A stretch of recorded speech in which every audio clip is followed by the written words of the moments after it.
তুমি আমার হয়ে থেকো। কলমে সুজন কুমার রায়।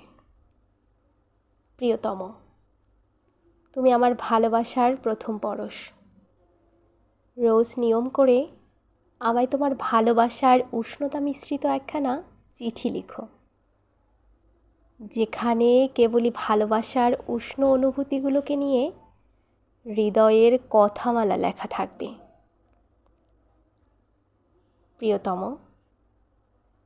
তুমি আমার শত দুঃখের মাঝে এক মুঠো রঙিন স্বপ্ন হয়ে থেকো। তোমার সান্নিধ্য পেলে আমি আমার বিরহের অনুভূতিগুলো ভুলে থাকতে পারবো। প্রিয়তম, ঘন কালো আঁধারের মাঝে তুমি আলোক জ্যোতি হয়ে আমার পাশে থেকো। তোমার ওই উজ্জ্বলতার কিরণে আমি আমার পথের দিশা খুঁজে পাব। প্রিয়তম, একটা নির্ঘুম রাতে আমার একাকিত্বে তুমি আমার সঙ্গী হয়ে থেকো। তোমার ওই হাসি মাখা মুখের দিকে তাকিয়ে আমি একটা নির্জন রাত্রির ছবি আঁকব।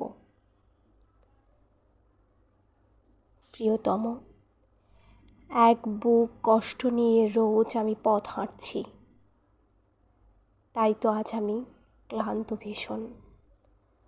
দহন দিনের শেষে তোমার ওই শীতল স্নেহের পরশে আমায় একটুখানি জড়িয়ে দিও। প্রিয়তম, আমার অসংখ্য নিরর্থক যন্ত্রণার মাঝে তুমি আমার হয়ে থেকো, যেখানে কেবলই তোমার স্নেহমাখা ভালোবাসার স্পর্শগুলো আমায় আলিঙ্গন করবে।